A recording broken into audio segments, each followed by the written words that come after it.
I don't know what's going to happen, but I'm willing to work as hard as I can. There is no past, there's no future, there's just this moment right here. If I did that, if I can get through that, like, come at me. Changing how I saw myself, like as a man, not just as an athlete.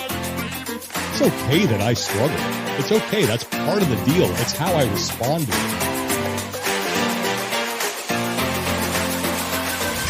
This is the Limitless Athlete podcast. I'm Tom Foxley, founder of Mindset Rx'd and your host.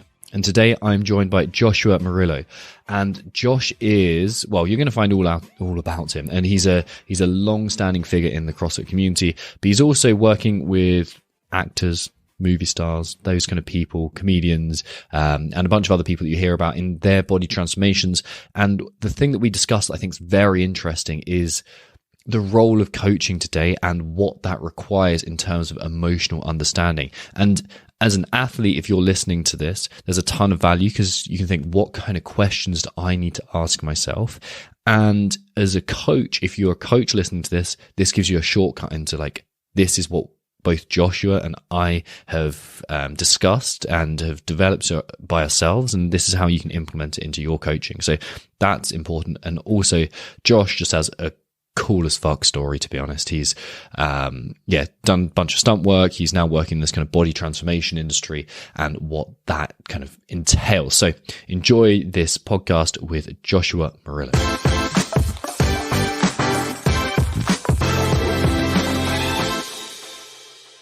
Dude, welcome on. Really stoked to have you on board. Looking forward to where this conversation goes. Awesome. Yeah. Thanks for having me, man. I appreciate it. So talk to me. The obvious question here for me is like, why stunts? Where does that start? I've always been interested in movies and I've always been active as a kid. So like just using my body to kind of express myself and through movement is something I've always done and been into. I think I really got interested in stunts by watching like Terminator 2. And especially there was a movie called The Mask of Zorro that I really was looking forward to before it came out. And I remember begging my parents to take me to it. And I went and saw it. And there's a lot of practical stunts in that movie.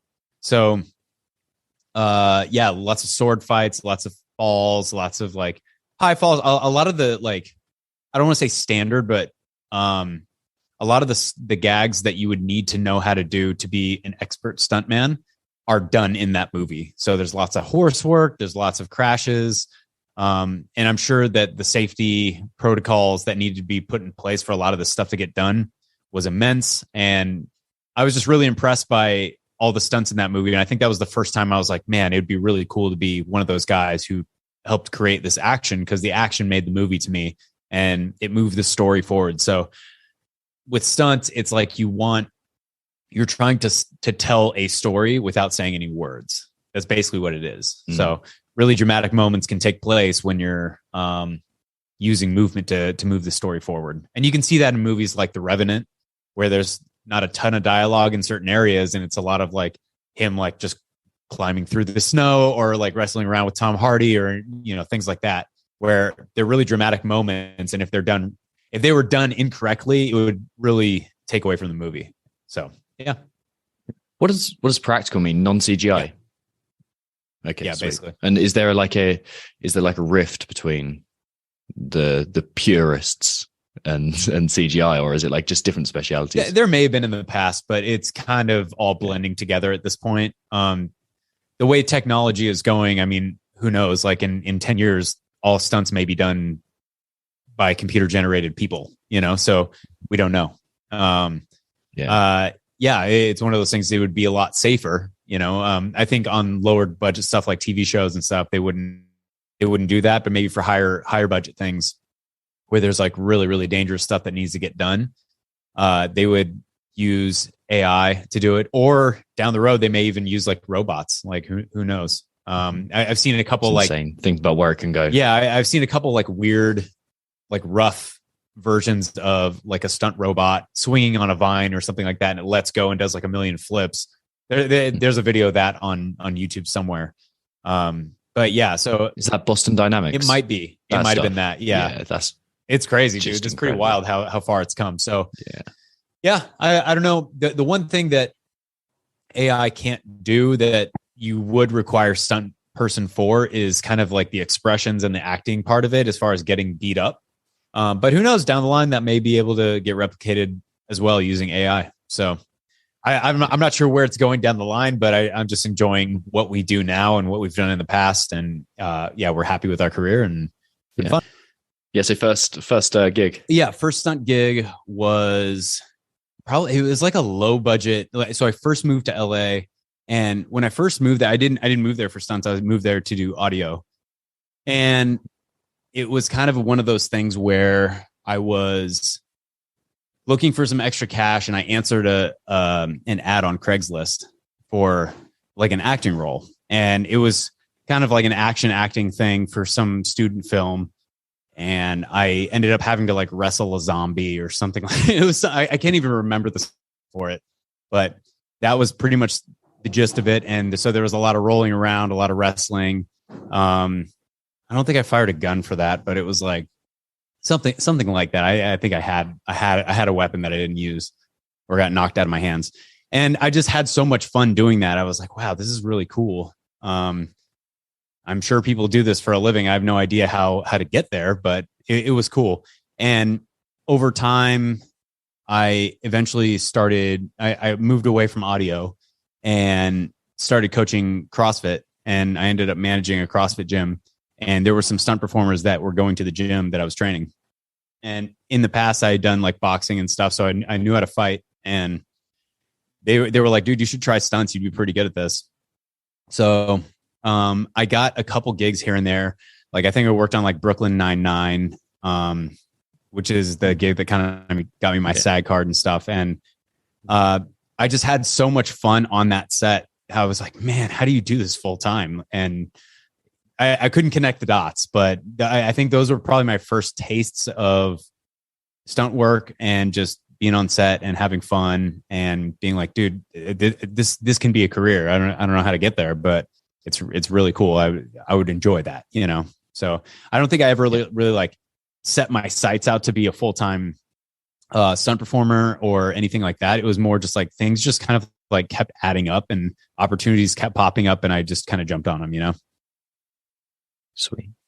It seems like I was going to ask like what the motivating factor in it is, but it seems like it's just doing cool shit from the way I see it. Yeah. It's like, man, that looks sweet. Like in terms of like the physical expression, the kind of the slight danger in there, the adrenaline, the kind of the mitigating risks as well, like the logical side of it. Like it all seems like it and complicated and difficult as well. Like it seems like it's got all the ingredients for something very intrinsically motivating. Yeah, there's a lot of problem solving involved. I've had the privilege of working under some really, really good stunt coordinators and just learning from them and taking it all in. Whenever there's a new gag that comes up, especially something really complicated, it's very planned out well in advance for both safety purposes, but also you want to present really compelling action that tells the story.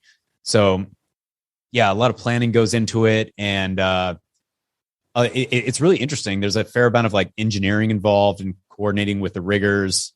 Because a lot of times, like if you need wire, they'll use wires, not just on people, but on props and stuff to make sure things are safe or, held in place or that, whatever you're standing on is supported well. So you'd have to, work with the grips department and all that stuff. So, as the performer, your job is to kind of like trust that everybody's dotting their I's and crossing their T's to make sure everything's safe. But at the end of the day, it's your stunt and, you need to kind of like bring the goods when the time comes. So there's all the prep that goes into it. And, we try to be as safe as possible. I think there's a big distinction between stunt performers and daredevils. Those are two different things, right? Like daredevils, like there's kind of like maybe a 50-50 chance that something could go wrong, and you're just going to roll the dice and hope everything turns out okay. Whereas stunt performers is different. It's like, we try to make things as safe as possible until you kind of can't. So like, for example, if there was like a big wide shot that you were trying to get, and let's say you're getting beat up and you have to fall like, from this platform that's like 5 feet in the air or or higher or whatever, and you got to land on the ground. Like sometimes you don't have the luxury of having pads, so you got to land on the ground, and it is what it is. You just have to do it. And so again, like this, the best stunt coordinators and everything, they'll do their best to make things as safe as possible, but you also have to train yourself well enough to be able to manipulate your body the right way to land properly to where you don't get hurt. And also it looks painful and the audience goes, oh, like that. Like that's what you're going for as a stunt performer. You want to have those kind of reactions from the audience.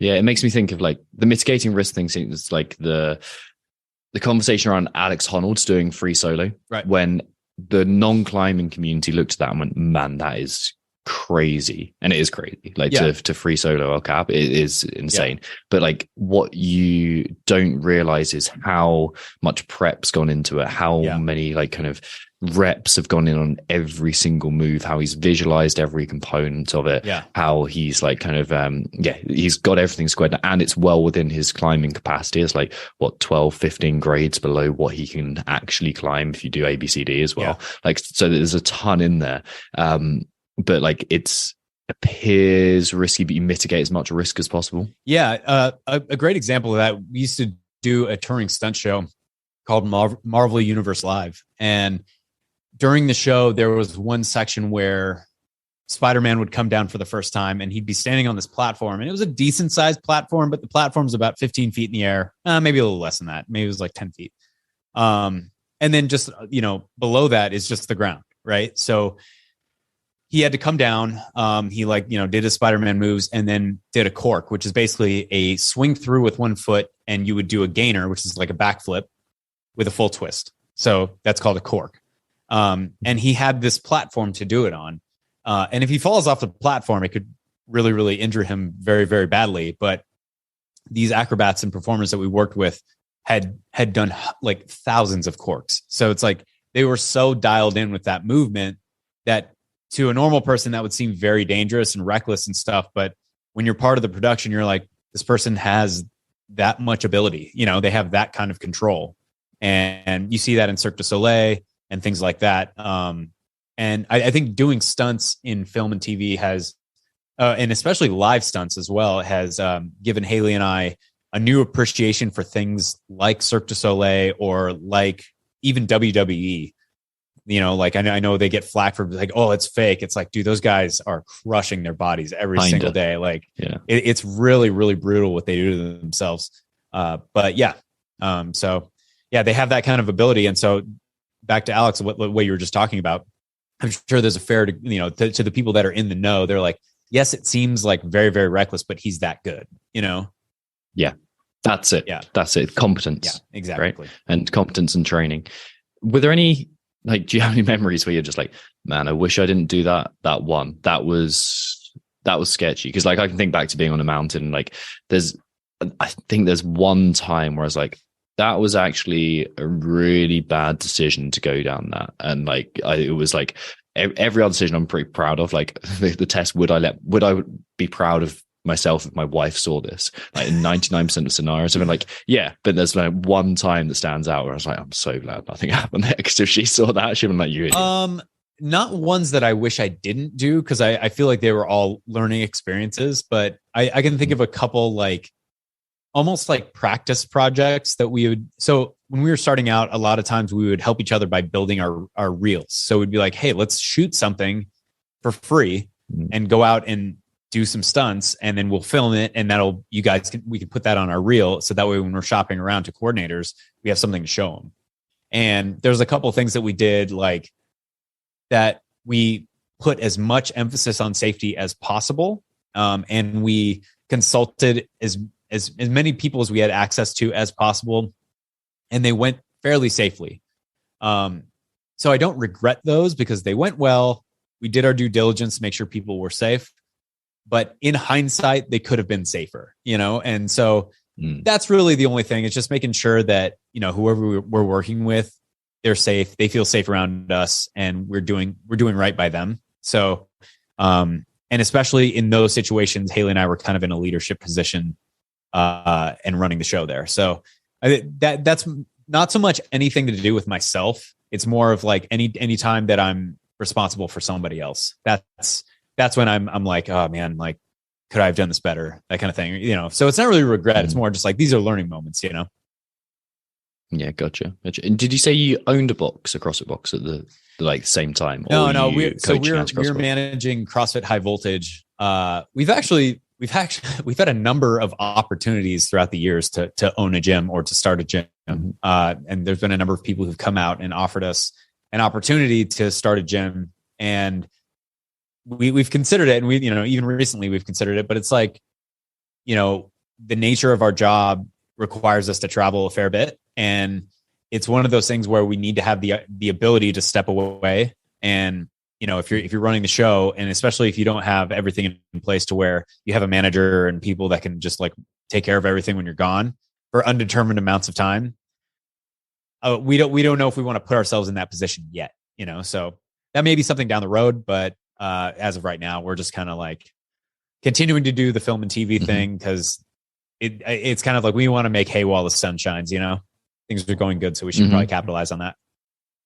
Yeah, you can't diverge your attention too much, exactly, especially with the CrossFit gym, because like it's one of the things that should be very simple to run, but unless you've run like 5 before, I think it becomes like a stupidly complex thing. And I think that's part of it too, is like we've run one before, we've managed one before, and so we understand what it takes, like, and we understand what it actually is, the time commitment and the commitment, like just on like the amount of stress you'll be taking on. And on top of that too, it is an investment, and it's not necessarily a certain investment. I mean, we live here in California, and it's like, you know, like we don't know what's going to happen down the line. You know, there could be COVID number 2 that comes out, and then all gyms are shut down, and there's your investment right there, you know? And so, yeah, those are all things that we've kind of thought about.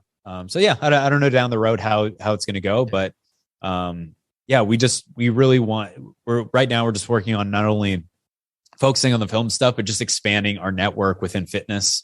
And we're enjoying that and having fun and traveling around, training with different people and meeting them and having a good time. Nice. So what's your focus now? Like, what's the thing? The main thing that I do now is, so I didn't really know that there's a need for this, but a couple of years ago, okay, so I'll back up. So I was managing CrossFit High Voltage and doing stunts on the side. And then Haley and I got onto Marvel Universe Live to tour. And we were on tour for 3 years doing stunts full time. That was kind of like the moment where we were talking earlier, like, how do I do this full time? This was kind of like, we saw this as the opportunity of like, I can quit my job. I can do this, you know, like, and so that was kind of our break there. But I was always so fascinated with strength and conditioning and fitness and all that I kept studying the whole time, and actually kept programming for people the whole time. So for those 3 years, I just like, whenever I wasn't doing a show, I would either be training or studying or working with somebody.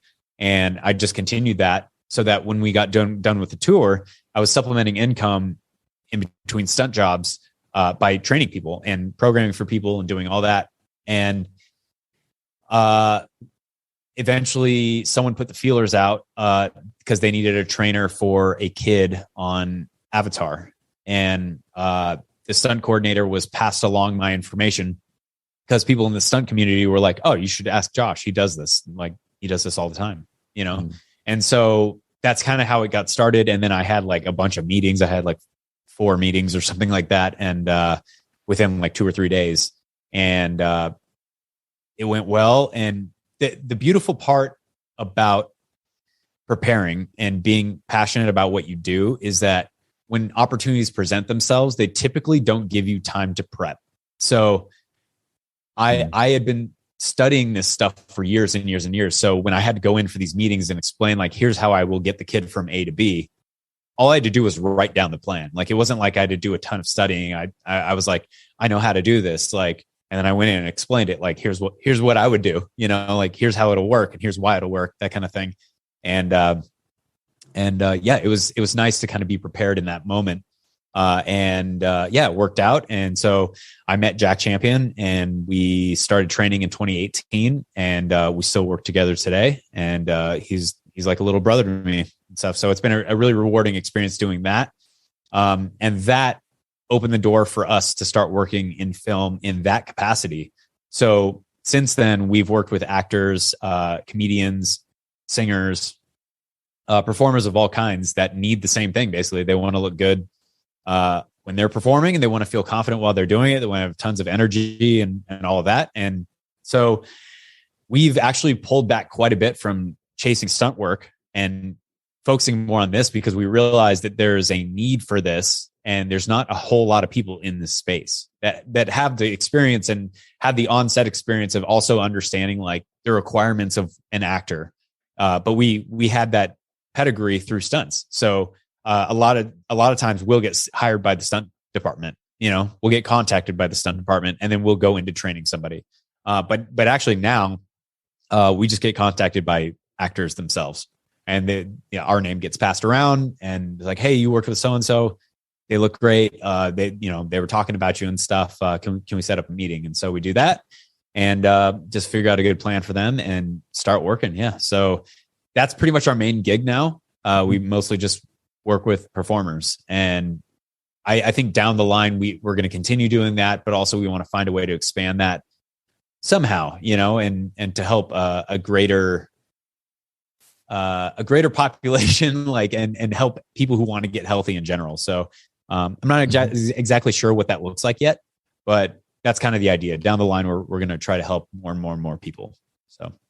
Yeah, well, you obviously got a great starting point in terms of product. If people are saying, "Hey, this is great, you should use it," then you're obviously good at what you do.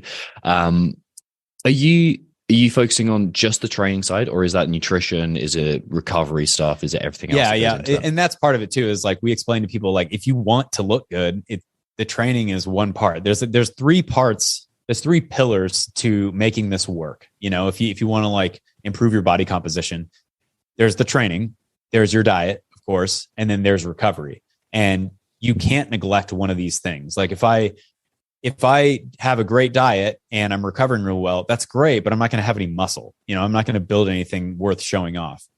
If I'm training really hard and I have the right diet, but I'm sleeping like 4 hours a night and I'm doing double days every single day and I train 7 days a week, you're not going to improve. You're going to burn out. You're going to quit, all that stuff, right? And it's going to deteriorate your mental health. And especially, I'll get back to that. The third thing is, like, if I have great training, great recovery, you've heard this before, you can't out-train a shitty diet, right? Mm-hmm. So, you can't neglect one of those things. And that's one of the first things that we talk about.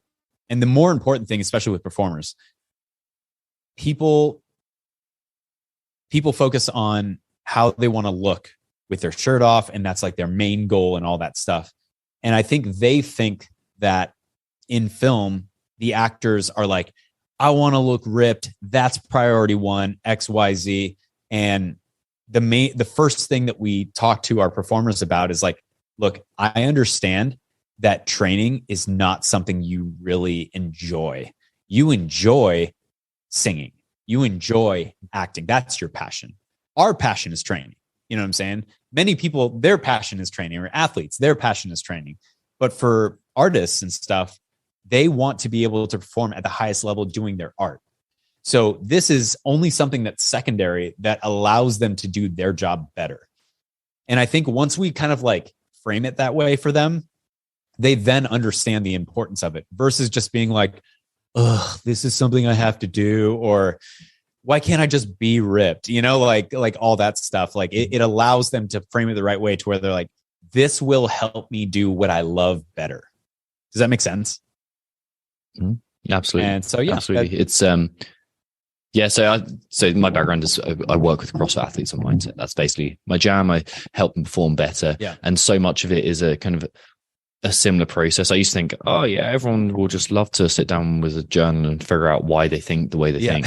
And it's like, just because I enjoy it, like, it doesn't mean that anyone else enjoys it. So like coming back to that end goal of like, okay, why do you do what you do? Like, and so like, why is this important? Why is that salient to you? You said, oh, I'll get back to this. And that was close to the mental health comment that you made. Like, was that where you were going to go? Yeah, exactly. Basically, like just to help. It's exactly what you're talking about. Just like with any other athlete, the first thing you have to establish is, where are we going and why, and like you said, the more important thing is why. Why do you care about this?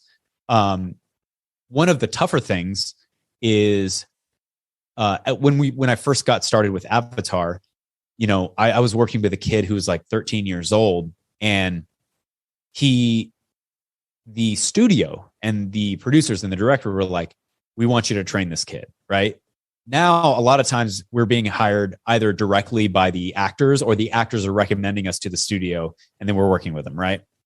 But working with a 13-year-old kid, it's like, you have to work out. And when you're 13, you're not like, you know, you want to go and just eat candy and play and have fun and stuff, and play video games and all that stuff. You don't want to be buried in the gym all the time, you know? So it's really hard to, that was a huge challenge. Like Avatar is probably one of the hardest jobs I'll ever have. And it was one of the jobs that has taught me the most. And also at the same time, I'll say this now, like working with Jack, like he's so motivated and fired up, and he understands now the importance of it.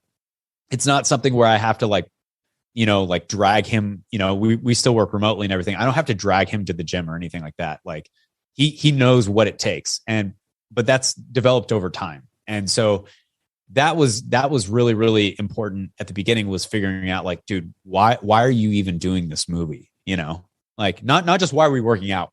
Why are you doing this movie? Why do you want to be an actor? Like you're 13, you know? That's a difficult thing for a 13-year-old to answer though. Like, cause they're just like part of that is like, I know I'm 13. I've had my prefrontal cortex isn't even developed yet. Like, I don't know who I am. Yeah. And I think for him, like the main thing that we kind of tapped into, like put yourself back into being 13. The main thing that I remember is that I grew up in Yakima, Washington. And for as long as I can remember, I wanted to be like, hey, look at me. Here I am. Like, I want to kind of leave my mark on the world. You know, I think lots of young men want to feel like that, want to accomplish that. They just don't know how, you know? And I basically told him like, that feeling that you have inside of wanting to do something important, you have a golden opportunity to do it, you know? And this opportunity is going to come around only one time. And the thing that we have to focus on is that you may not understand all the ins and outs right now, but if you thread the needle, you'll be so proud of yourself and so happy down the road, because you're going to be set up for success moving forward, you know? And we had so many talks like that because it got really hard. The hours were long. The stuff that they required him to do was so physically grueling. Obviously within reason, you know, because he was a kid, you know. So I don't want to say anything like that. But it's intense. It was hard intense. Work. It required a lot out of him. And, you know, you can imagine that kind of pressure, like for one of the biggest movies of all time. And it kind of like, he was like one of the only human characters, you know? So there was a ton of pressure, and we talked many times about it. I was like, dude, just hang in there, stick this out. You're going to walk away with your head held high at the end of this. And it was one of the greatest feelings I've ever had in my life to sit in the premiere. I got to sit next to him. We watched the movie. As soon as the credits roll, we all stand up, and I just looked at him. I was like, you did it. And like, you know, it was the most emotional moment. Gave him a hug, and it was like 4 years of work. And we just watched it, and it paid off. I was like, I don't care if anybody sees this movie. You should be proud of that. That was good, dude. You know, like you did it, you know? And I just remember all those hard days and nights, like of him just like waking up early, getting his workout in, adhering to the diet that he did not want to adhere to. And it just paid off. It all paid off. And then to see how well the movie did, like it's just icing on the cake. And I was like, see, like this is going to last forever. You'll be in this movie looking great forever, dude. You know, and it's hard to explain to someone when they haven't seen success yet. And I'm sure you've run into this with CrossFit athletes or anybody who's trying to lose weight or anything. It's like, I know you don't understand how proud you're going to be of yourself yet because you haven't felt it. Trust me. Like if you do all the things you need to do, when you're on the other side of this, you're going to be so happy that you took the step, you know? Yeah. So like a story to lead into point. The reason I started doing this kind of work with athletes was because I realized, well, partly through my own journey and like what I learned about myself, but also it's a common theme that when you're a coach, a CrossFit coach, or a personal trainer, you're a therapist as much as that. Like it's what's always said. Like you kind of, people go through a very intense physical process with you, and they encounter challenges, but they also encounter like what's going on outside in their life. And I realized that when I was working with athletes, there's those kind of conversations I was having with athletes that had as big an effect as here's your sets and reps. Right. And when like, and that was just like, and I worked with a few teenagers as well, like one former gymnast who went on to be a professional jockey. And that was just the physical training. Like she was a beast. Like it was incredible to get like a kid that young and just like see her just like exquisite movement patterns. I remember I taught her a muscle up, first person to do it, and she just went, what, like this? And I was like, oh yeah, you got it. Go, yeah, it was, yeah. And like a snatch as well, like full barbell snatch, just chucked her a bar and she went, yep, like that. And I was like, yeah, that's the one. Yeah, but so like I realized like, and also like with talking with kids like that, there's so much going on when they're kids. Like she was 15 when I was working with her, when I started working with her, I think. And like, it's just, there's so much going on in their lives. And like, if you had such a close relationship with Jack, like how often were you working with him? I mean, I lived right underneath him.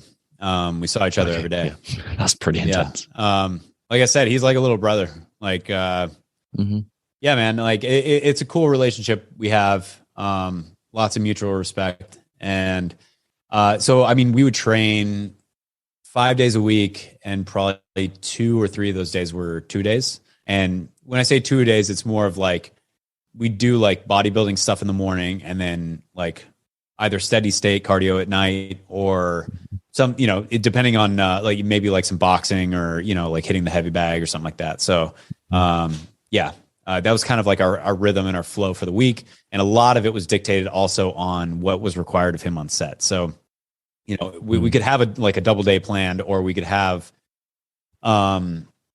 you know, a certain type of workout planned. But if he had to do something specific on set, like I would coordinate with the stunt team quite a bit and be like, what does he need to do today? And if it was like, you know, he's running all day, I'm like, okay, well, he doesn't need to run later. Yeah, we're doing sprints. You know, like, yeah, like we don't need to do that again, you know? So yeah. Gotcha. How do you, like, I suppose my question with all that was like, how do you go about helping his mental well-being at the same time, give him like support? Like what role do you play in that? So that, you know, it's interesting that you mention all that.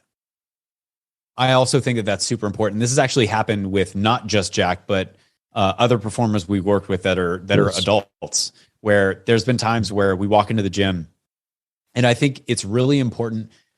Like if you're going to be a professional coach, there's like 3 things you need to know how to do. Number 1, you need to know what you're talking about with strength and conditioning, nutrition, and all that stuff, right? So being knowledgeable is super important, right? The second thing you need to know is business, right? You need to know how to monetize what you're doing, and being able to kind of successfully navigate those waters is really important to make a living doing a coach. But the third thing, and I would argue this is maybe the more important thing, because AI is going to replace the knowledgeable part here fairly soon, is being a conscious coach. I don't know if you've read like Brett Bartholomew's book, Conscious Coach. Brilliant. Yeah.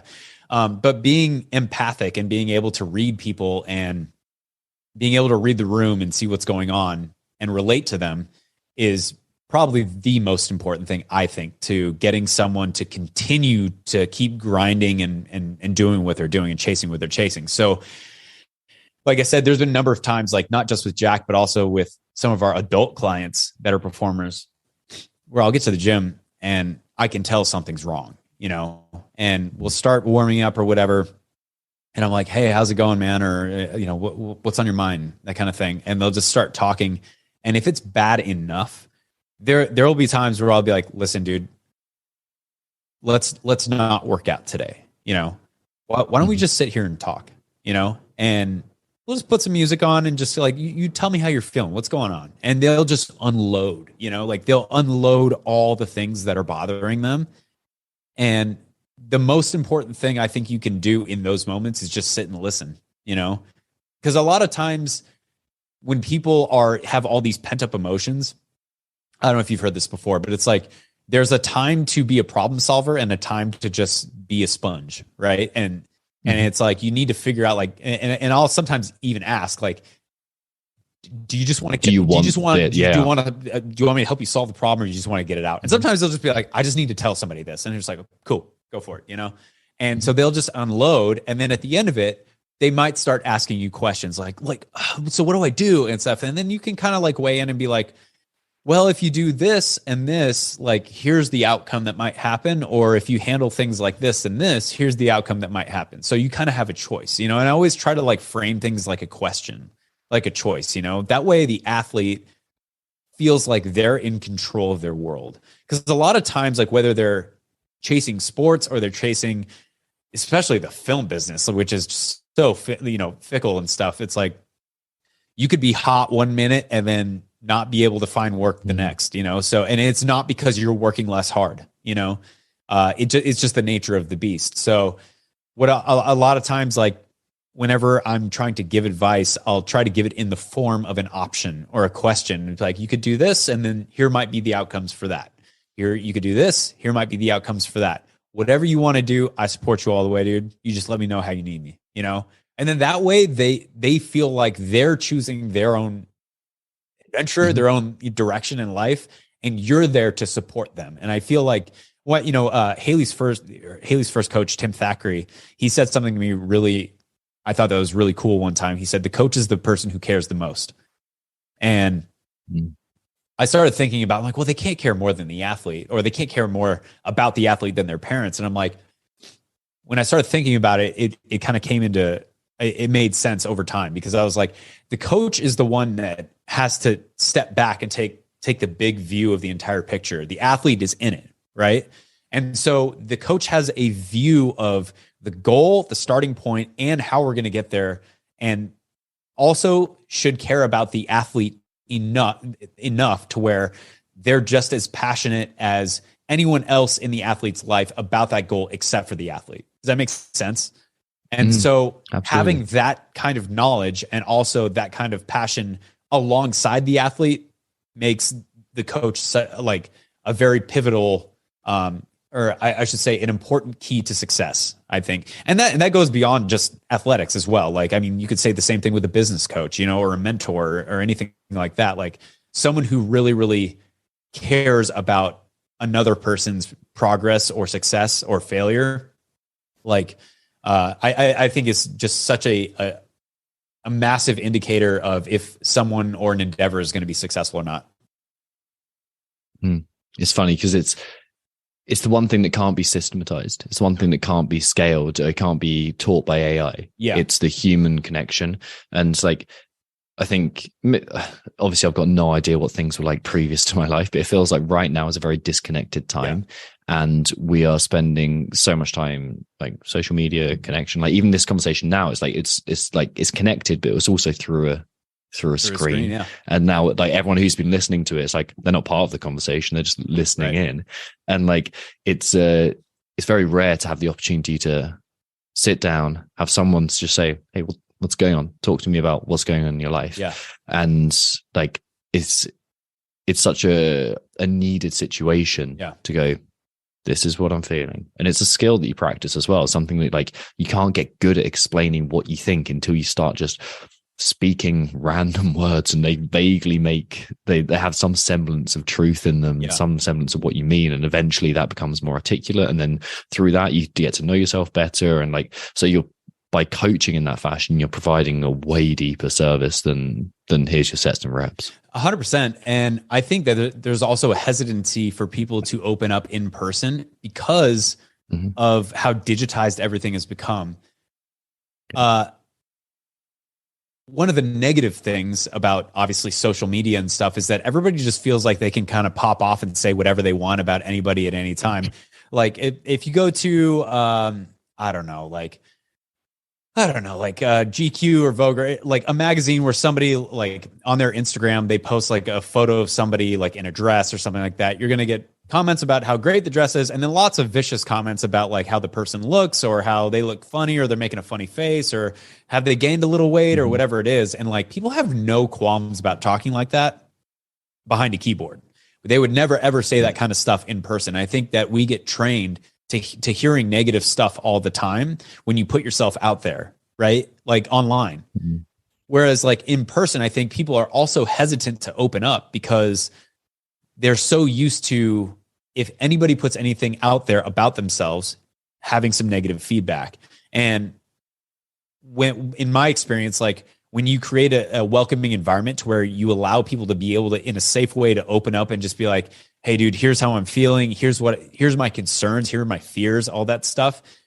Not only do like they grab on with both hands because they're like, I needed this, but I've been so afraid to articulate myself because of fear of negative feedback. Does that make sense? Like, and so I think coaches can really provide a great service to their local communities by being that outlet, you know? And in the past, maybe it was like, I don't know, confession, like a church or something like that, or like, other forms of community involvement as adults. But like, I feel like CrossFit specifically, or maybe like jujitsu communities, they provide that space for people to be themselves, open up, maybe gain some new friends they would have never talked to before, and realize like, oh wait, no, like people are actually kind of decent. Like this isn't how we actually interact in person. This is just like what's happening online.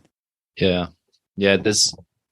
So people who listen to this show will be bored of me saying this, but through my time in the military, I learned there's two ways that people connect and get or two very useful ways that people really connect.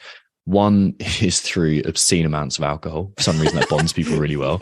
The second one is shared hardship and doing something incredibly tough. And I think the commonality between them is vulnerability.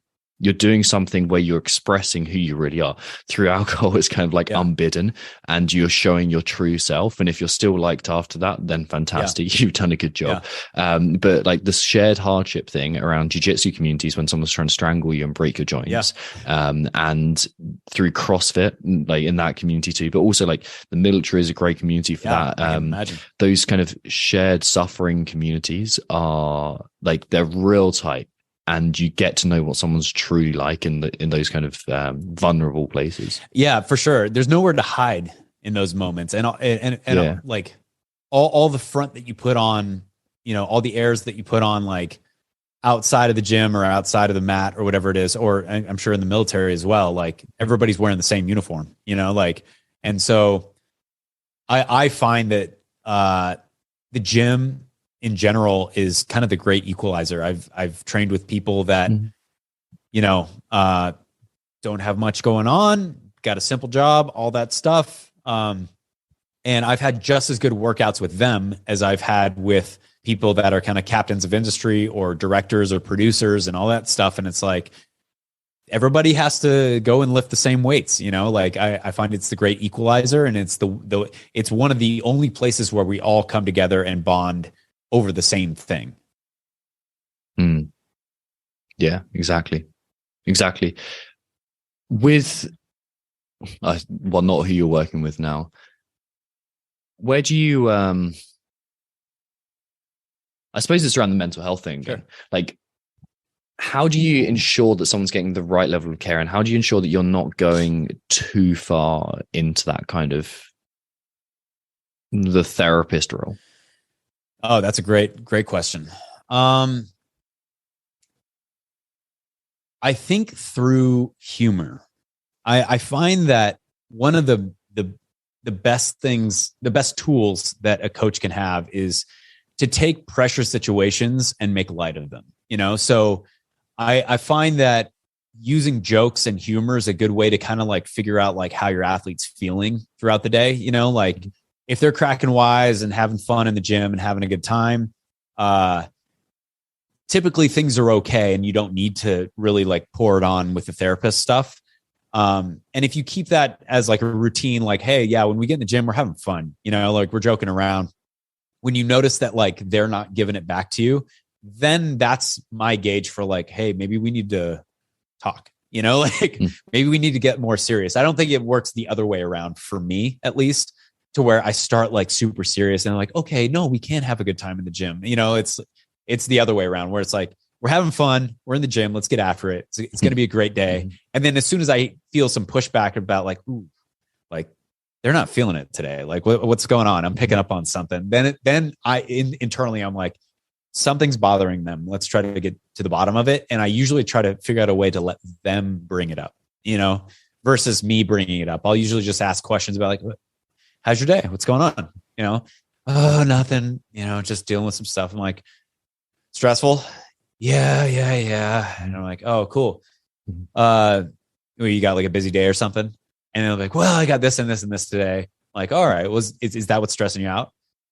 No. Okay. So there's this phone call I had last night with this person I haven't talked to in forever, but then they just unload and stuff. And so like, that's usually how it goes. And then I just listen.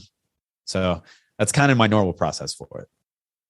Yeah, it's interesting how powerful listening is. Literally doing nothing. You're just being a vessel for someone to have a conversation with. I always picture like a barrel of water, and like, the coach or the friend or the family member or whatever it is just like the person like uncorking the bottom and just letting it empty out. Like that's all it is. That's just listening. Is you're just allowing them to empty that barrel.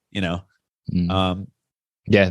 And a lot of times too, the challenge is like, go on, sorry. I was going to say a lot of time too, I feel like the athletes or the people that you're talking to, they already know what the answer is. They already know what they have to do. They just don't want to confront it with all the stress still built up in them. But as soon as you allow them to kind of like let all that out, then they're like, okay, I can now do what I know I'm going to have to do. So. Yeah, absolutely, dude. Absolutely. How do you personally manage because like when people offload on you like that, it can be you pick it up and it becomes kind of heavy sometimes, and like you become a source of support for many people. How do you ensure that you are getting support personally for yourself? Like what are you doing? What are your habits? Like how do you take care of yourself? I think just through purpose. Like I feel like that's my job, and so taking on, I don't want to say that like that stress or that burden, but being there for them actually fills up my cup. It's an act of service, and it's something that I just find gives kind of going back to what you're talking about like, what's your why? Like, I feel like my job is to make other people's lives better. That's the reason I'm here, and so when I am able to do that, and it's kind of a clear cut situation where I feel like I'm doing that, it actually just motivates me more, so I don't feel like I'm taking on their stress. I feel like the stressful thing for me would be like, if I had an athlete that was just kind of like, hey, no, I don't really want to work out today. And then we just stop, we stop talking. We stop like that. The distance is actually what stresses me out more, So, yeah. So yeah, it just kind of works the other way around for me. And maybe that's just the kind of person I am, or, like inherently or whatever. But, Haley and I, we talk a lot about like what, working towards a greater good, and like, what is our mission? What are our core values as a family, and how can we spread whatever that is to other people to help make their lives better? And so, yeah, whenever we feel like that we're checking that box, it's all good stuff for us. Nice. Anything to add on finally, like anything that you wanted to mention? Where can people find you as well on socials? You can go to @JoshInTheGym. That is, that's probably just the best place to go. But yeah. Wonderful. Yeah. Thanks a lot for having me on, man. I appreciate it. Massively appreciate it. Really enjoyed getting to know more about what you do. Like, really interesting to hear, especially the listening piece of things. Like, it's nice to hear that side of coaching. Yeah, for sure. Yeah, and I think you're seeing it within CrossFit as well. Like, there's certain camps and athletes who they want to win, and they'll join a certain camp thinking that that's the right answer, and actually the coaches that tend to be able to resonate more and maybe just like listen to them, or like are a better match for them in that regard, yield better results. And I think over the last couple of years, we've seen a couple athletes just like shifting camps, and maybe that's the reason for it. Is there's just more of an environment that allows for them to be themselves and express themselves in a more open way. Yeah, definitely. There's different feelings, different environments, different communities. Because at this point, I feel like most of the training protocols, maybe subtle differences, are pretty similar from camp to camp. Like, I think a lot of